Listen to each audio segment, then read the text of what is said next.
믿음을 알 수 있다는 겁니다. 가인이든 아벨하고 가인의 이야기 나오잖아요.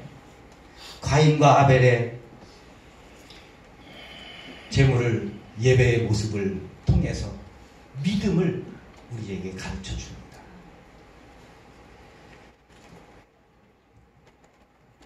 아벨도 예배를 드렸고 가인도 예배를 드렸대요. 그런데 아벨의 예배와 가인의 예배가 우리가 보기에는 똑같았어요. 우리가 보기에는 별다를 거 없었어요. 왜? 같이 앉아서 같이 예배를 드렸거든요. 같은 시간에 같은 장소에 와서 같은 모습으로 예배를 드렸어요. 우리 다 같이 예배를 드렸잖아요. 그런데 여러분, 이 예배 가운데 아벨의 예배가 있고 가인의 예배가 있다는 거예요. 하나님이 받으시는 예배가 있고 하나님이 받지 않으시는 예배가 있다는 거예요. 아니, 하나님이 인정해 주시는 예배가 있고 하나님이 인정해 주시지 않는 예배가 있다는 거예요. 우리의 예배, 내가 드리는 예배는 어떤 예배일까요?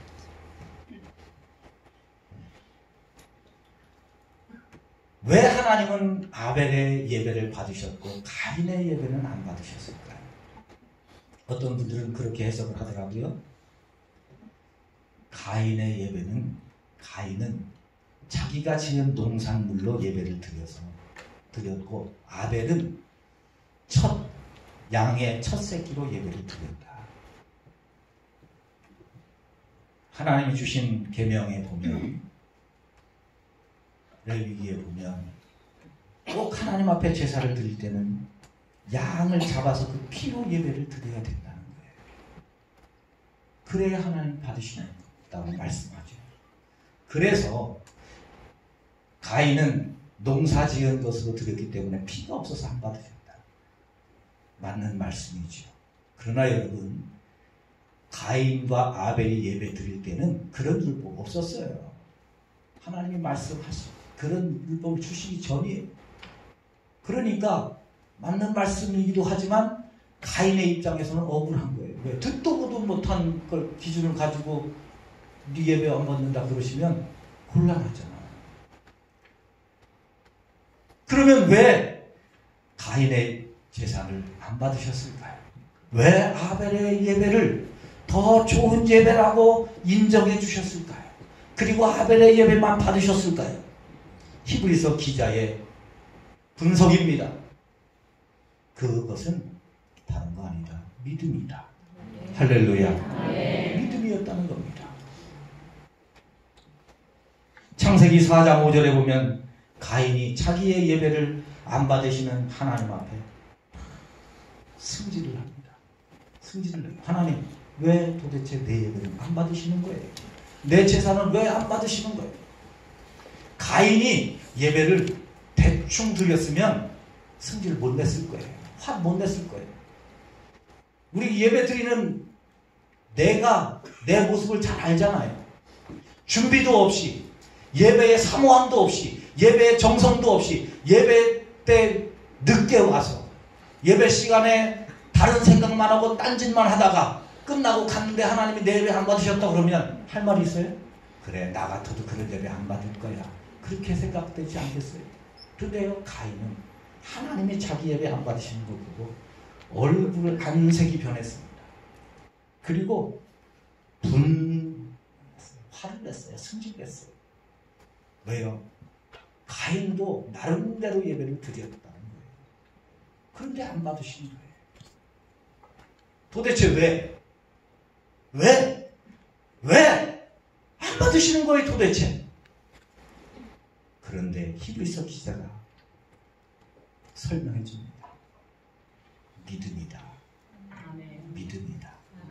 여러분, 우리가 똑같이 예배를 드려도 지금 내 믿음의 모습으로 드리는 예배, 하나님께서 그 믿음을 보고 우리의 예배를 받으신다는 사실을 기억하실 수 있기를 바랍니다. 아멘.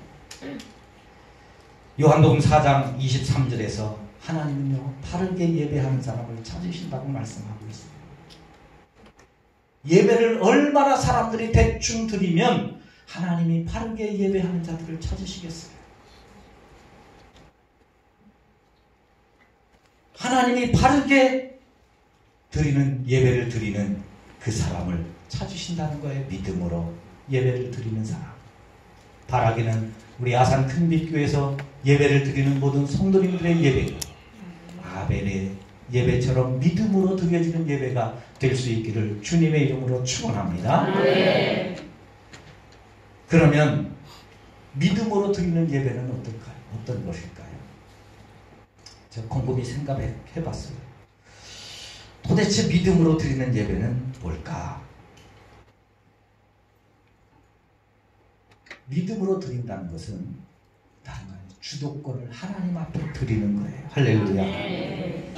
우리가 자녀들에게 문자 메시지를 보내든지 아니면 멀리 있는 자녀들에게 뭐 물건을 보내면 받았는지 안 받았는지 궁금해요? 안 궁금해요? 궁금하죠. 그럼 확인을 합니까? 안 합니까? 문자를 보냈는데 답이 없으면 전화해서 너 내 문자 봤어? 왜 답이 없어?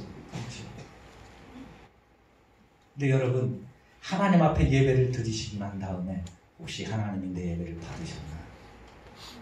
하나님이 오늘 내가 하나님 앞에 드린 예배는 하나님이 받으실 만한 예배를 드렸나? 혹시 예배 끝난 다음에 그런 고민을 한번 해보신 적이 있나요? 욥기에 보면 욥이라는 사람은요, 예배를 드린 그렇게 하나님 앞에 확인을 해요.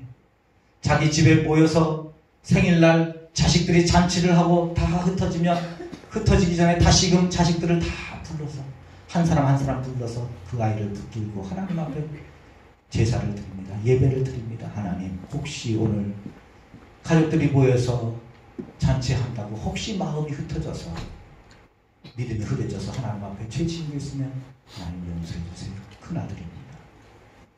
둘째 아들, 셋째 아들, 자식들을 다 불러서 하나님 앞에 예배를 드리면서 혹시 하나님 부지 중에라도 잘못한 것이 있으면 용서해달라고 하나님 앞에 자녀들의 미래를 확인하면서 기도하고 예배를 드리신 것을 볼 수가 있습니다. 왜요? 하나님은요, 예배라고 무턱대고 다 받지 않으시거든요. 믿음의 예배만 받으십니다. 예배, 바르게 예배하는 사람을 찾으신다고 그랬잖아요. 이사야 1장 11절에 여호와께서 말씀하시되 너희의 무수한 재물이 내게 무엇이 유익하뇨? 나는 순양의 번제와 살찐 짐승의 기름에 배불렀고 나는 수송아지나 어린 양이나 숫 염소의 피를 기뻐하지 아니하노라. 너희가 내 앞에 보이러 오니 이것을 누가 너희에게 요구하였느냐? 내 마당만 밟을 뿐이니라. 우리말로 좀 해석해 드릴까요? 예배? 야, 신물난다, 신물나.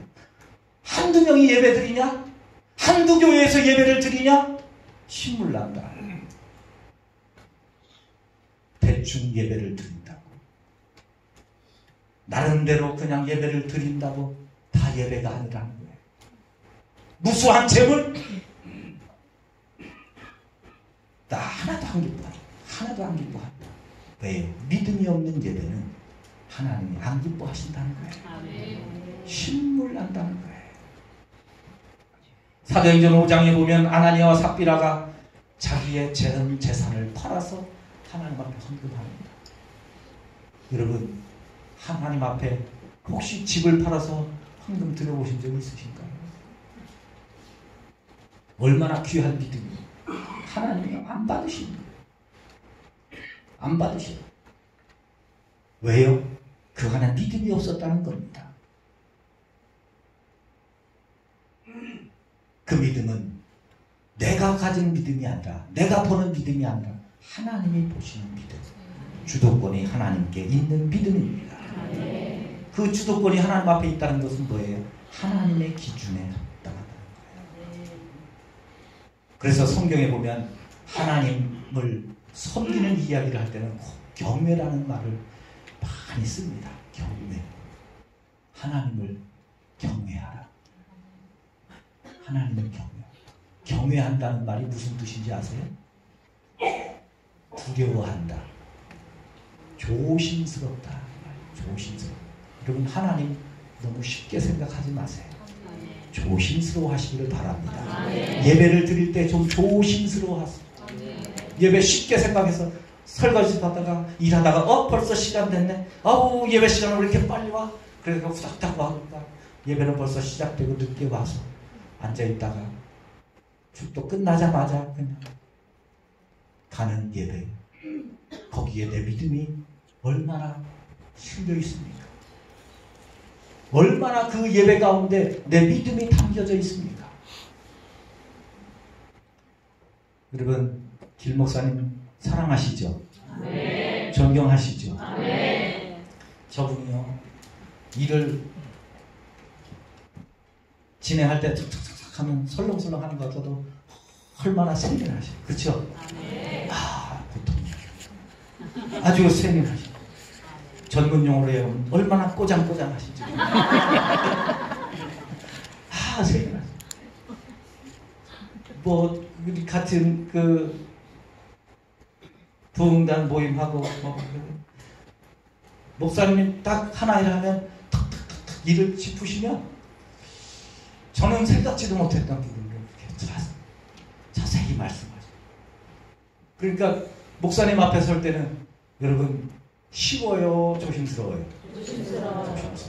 네.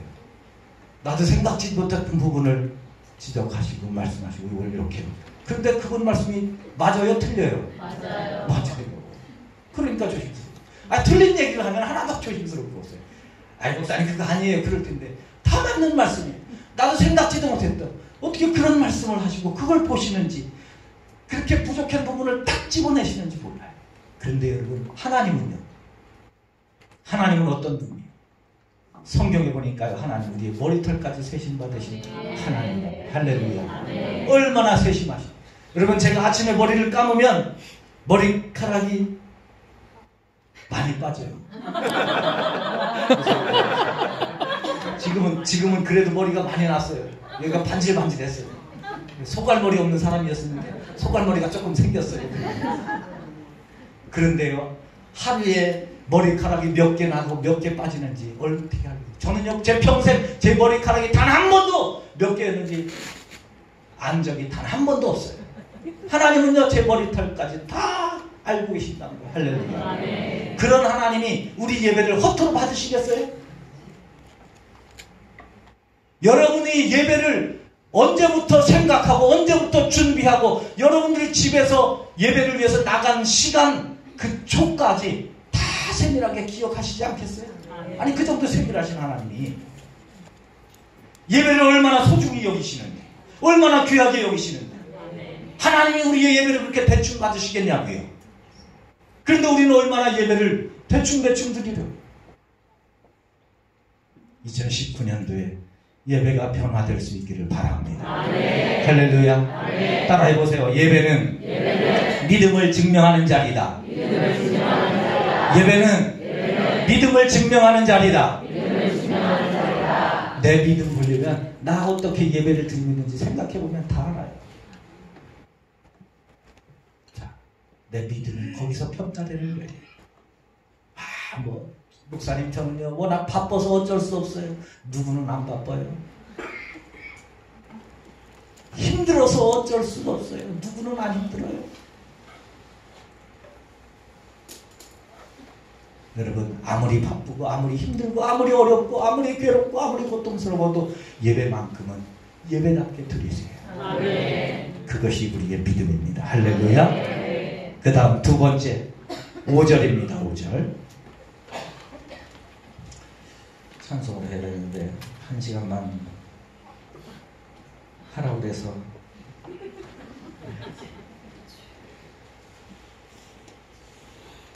빨리 끝낼게요.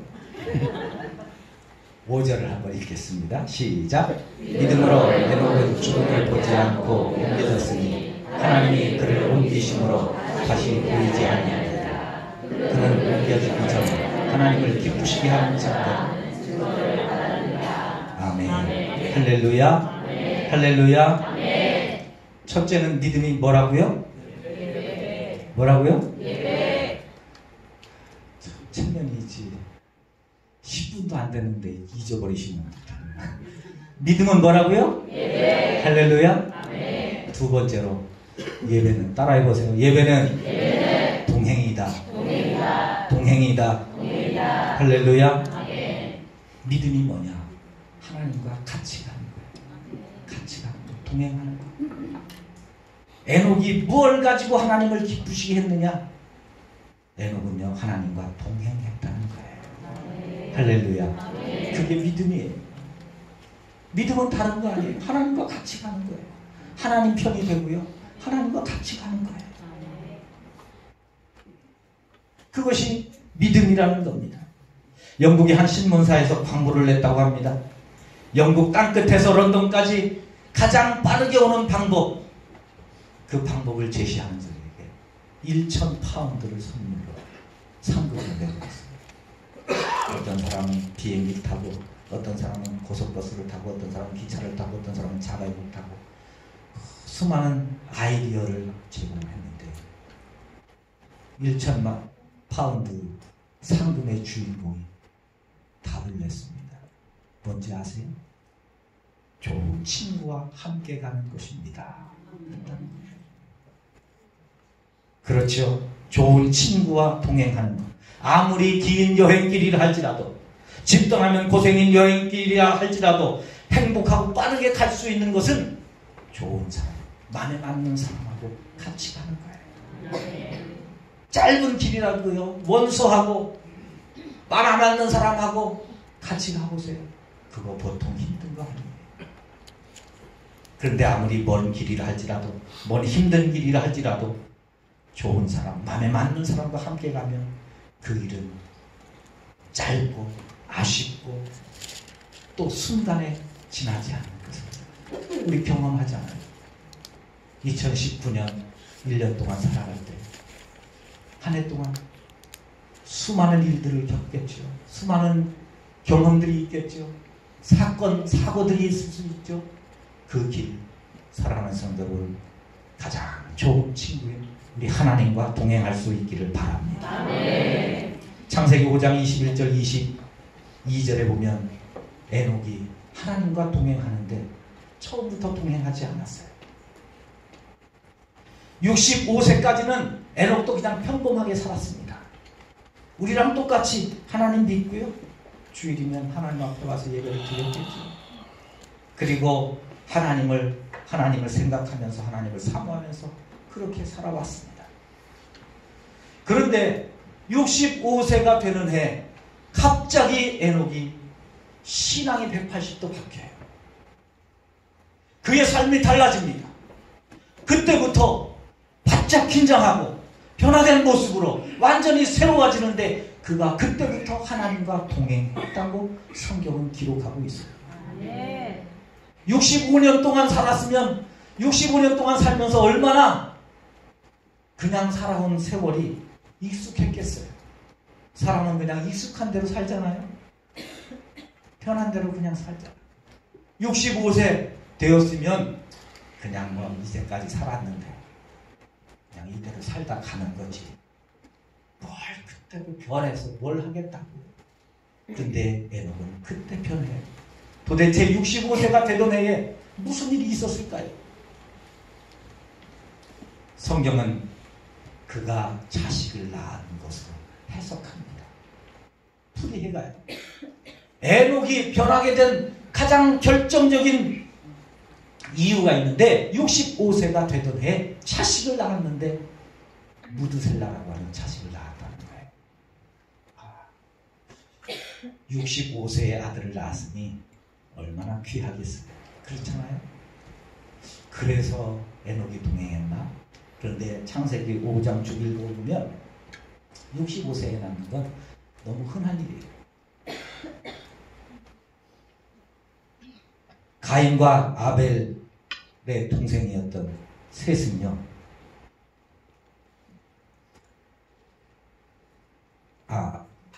아담은요 130살에 셋을 낳았어요. 아담의 셋째 아들 가인, 아벨, 그 다음에 셋째가 셋이잖아요. 셋은 105살에 아들을 낳았어요. 에노스는 90살에 아들을 낳았어요. 그러니까 65살의 아들 낳는 건 뭐 흔한 거예요. 젊을 때 난 거예요. 젊을 때. 그러니까 그거는 동행할 이유가 전혀 없어요. 에녹이 바뀔 이유도 없어요. 그럼 무드셀라를 낳았어. 무드셀라를 성경에 보니까 성경에서 제일 오래 산 사람이 969생을 살았어요. 할렐루야. 그래서 야, 이런 장수하는 아들을 낳아서 에녹이 변했나? 그런데 에녹이 65세의 아들을 낳으면서 얘가 그렇게 오래 살 줄을 알았을까요? 몰랐을까요? 몰랐죠. 그러니까 무드셀라가 뭐 오랫동안 장수한 게 에녹을 변화시킨 계기가 아니에요. 그러면 왜 에녹이 변했을까? 무드셀라의 이름에 있어요. 이름. 무드셀라라는 이름의 뜻이 그가 죽으면 하나님이 심판하신다는 뜻이에요. 그가 죽으면 하나님이 심판하신다. 에녹은 이 이름을 하나님으로부터 받아서 자기 아들을 무드셀라라고 지었어요. 하나님이 심판하신다. 에녹이 그 말에 정신이 바짝 들었어요. 내가 이렇게 평생 살 게 아닌데, 이렇게 자식 낳았으니 이 자식하고 평생 좋은 생활 해로하면서 살 게 아닌데, 영원히 살 게 아닌데 죽는 거구나. 죽으면 죽음으로 끝나는 것이 아니라 하나님의 심판이 있구나. 이 말에요. 에녹이 정신이 바짝 들었어요.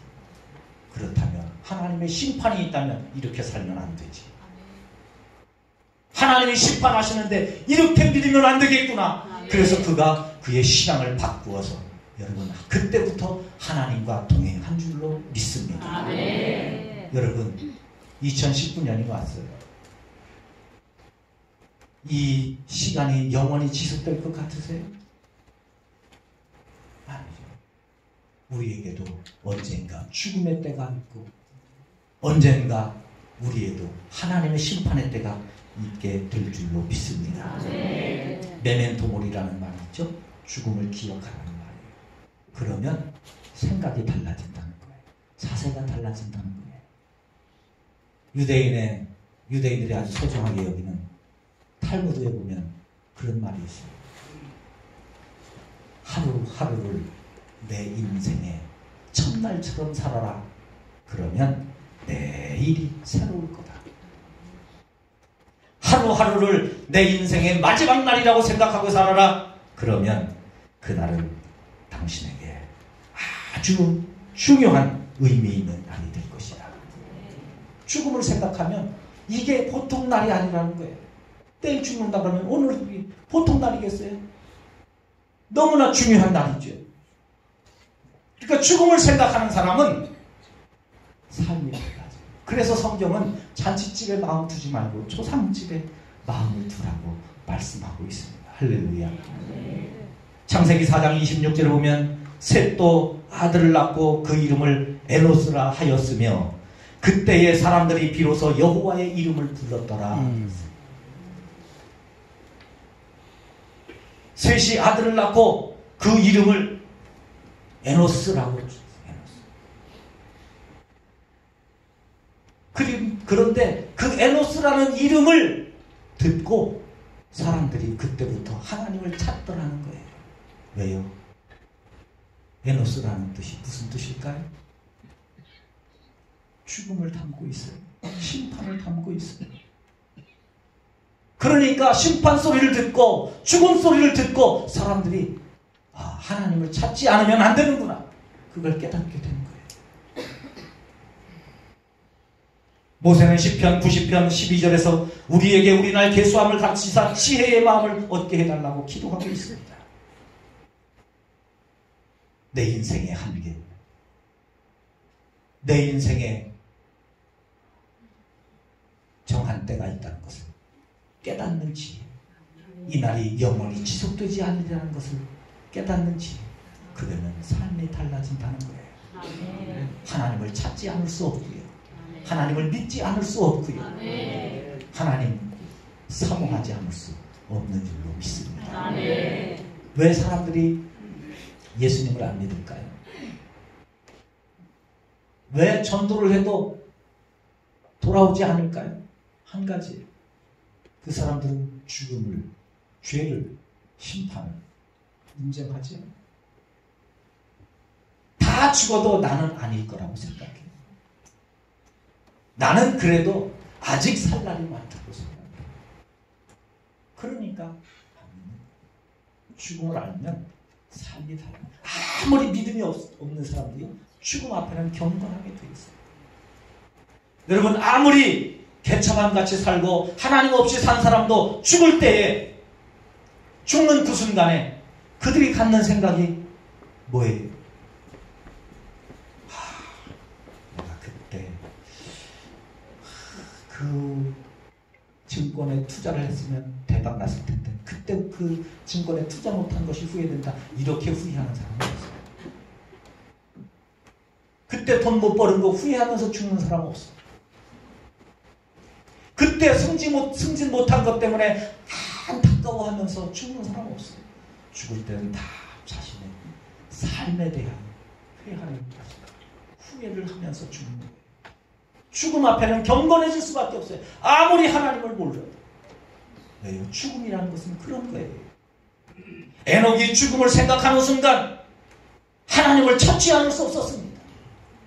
그래서 하나님과 동행하게 된 거예요. 그런데 여러분, 동행을 하려면 어떻게 해야 될까요? 그냥 간다고 동행이 돼요? 아니에요. 동행한다는 것을 사전을 찾아보니까 이렇게 말했어요. 같은 방향으로 같이 길을 가는 거다. 할렐루야. 할렐루야. 동행을 하려면 뭐가 같아야 된다? 방향. 할렐루야. 여러분, 하나님과 같은 방향으로 가야 됩니다.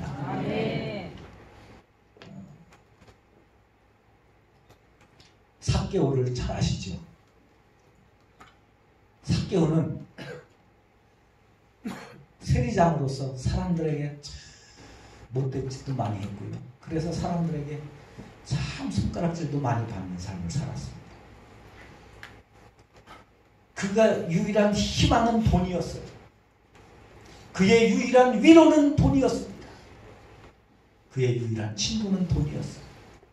사람들이 아무리 무시해도 까불지 마. 나한테는 돈이 있다. 돈이 자존심이었어요.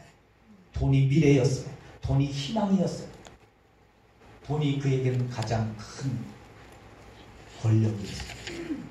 그것 때문에 친구 관계도, 이웃과의 관계도, 다른 사람들과의 관계도 다 끊어버렸어요. 즉, 그에게 돈은 하나님이었습니다. 그런데 어느 날 예수님에 대한 소문을 듣죠. 그리고 예수님이 오실 때 길가에 뽕나무에 올라가서 예수님을 만나죠. 이 삭개오가 기가 막힌 선택을 하는 거예요. 기가 막힌 선택. 예수님이 저기서 옵니다. 삭개오가 뽕나무에 올라가요. 어느 뽕나무에 올라가야 됩니까? 어느 뽕나무에 올라가야 돼요? 예수님이 가시는 그 길가에 뽕나무를 올라간 거예요. 할렐루야. 네. 여러분, 뽕나무라고 아무 뽕나무 올라가면 안 돼요. 아무데나 올라가면 안 돼요. 예수님이 어떤 길로 가시느냐, 그리고 그 길 앞에 가서 뽕나무에 올라가야 돼요. 네. 삭개오가 멍청한 것 같아서도요, 그 지혜가 있었어요. 그 은혜가 있었어요. 할렐루야. 네. 저는요, 이거 하나님이 주신 은혜라고 생각해요. 네. 하나님 주신. 2019년 살아가는 동안에 힘들고 어려울 때 여러분, 주님과 함께 동행하시려면 주님이 가시는 그 길을 알아야 돼요. 네.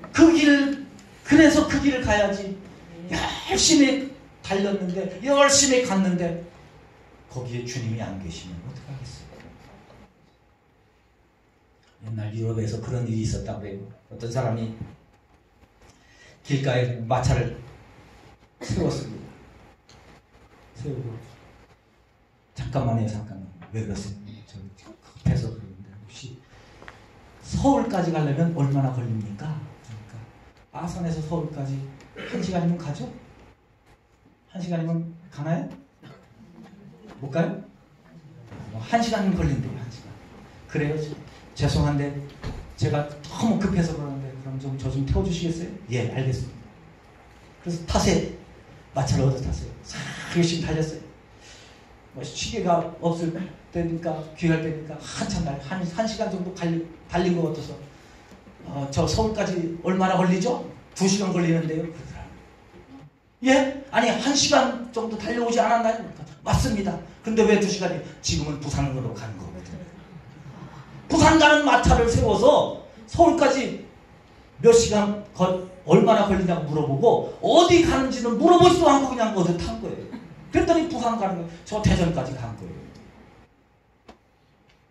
여러분, 열심히 교회 와서 봉사하고 기도하고 섬긴다고 하면서 내 목적지